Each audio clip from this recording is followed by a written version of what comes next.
Student, let's see this question. Question है आपका, if 1 plus i upon में 1 minus i की whole power m by 2 is equal to 1 plus i upon 1 minus i की whole power n by 3 is equal to क्या दे रखा है बेटा 1।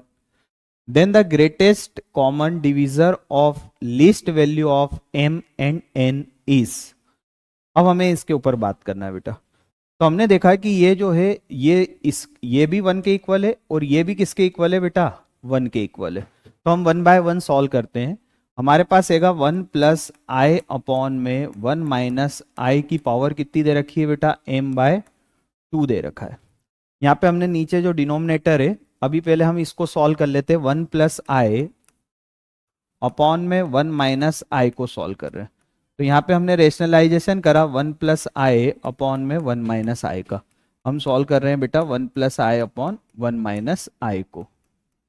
अब यहाँ पे 1 प्लस आई इंटू 1 प्लस आई दोनों का क्या हो जाएगा बेटा 1 प्लस आई का होल स्क्वायर हो जाएगा, और a माइनस बी और a प्लस बी मिलके हो जाएगा बेटा a square minus B square.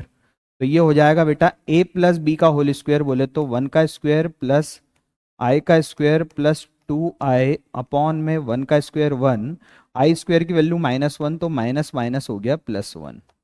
ये 1 आई स्क्वायर की वैल्यू -1 प्लस में 2i अपॉन में कौन है बेटा 2, ये दोनों कैंसल। अब आया बेटा 2i अपॉन में 2, ये दोनों कैंसल। अब आपके पास आया बेटा i। इसका मतलब 1 plus i upon 1 minus i की वैल्यू कितनी आई बेटा आई। तो इस पूरे की जगह पे मैंने लिख दिया बेटा आई की, इसकी वैल्यू आई आई और उसकी पावर कितनी है बेटा m by 2 is equal to, यहां पर भी दे रखा है बेटा 1 प्लस आई अपॉन में 1 माइनस आई की पावर n बाय 3। और इसका पूरा का सॉल्यूशन मैंने कितना निकाला, अभी i निकाला। तो i की पावर कितनी हो गई n बाय 3 और इज इक्वल टू में कितना दे रखा है बेटा 1। इसका मतलब ये हुआ कि इस i की पावर m बाय 2 की वैल्यू कितनी चाहिए बेटा 1 चाहिए। और अगर मैं i की बात करूं तो i की power m by 2 equals to 1 किसकी वैल्यू होती है i की पावर 4 की। जब पावर की कंपेयर करी गई तो m by 2 is equal to 4, तो m की वैल्यू यहां से कितनी आई बेटा 8।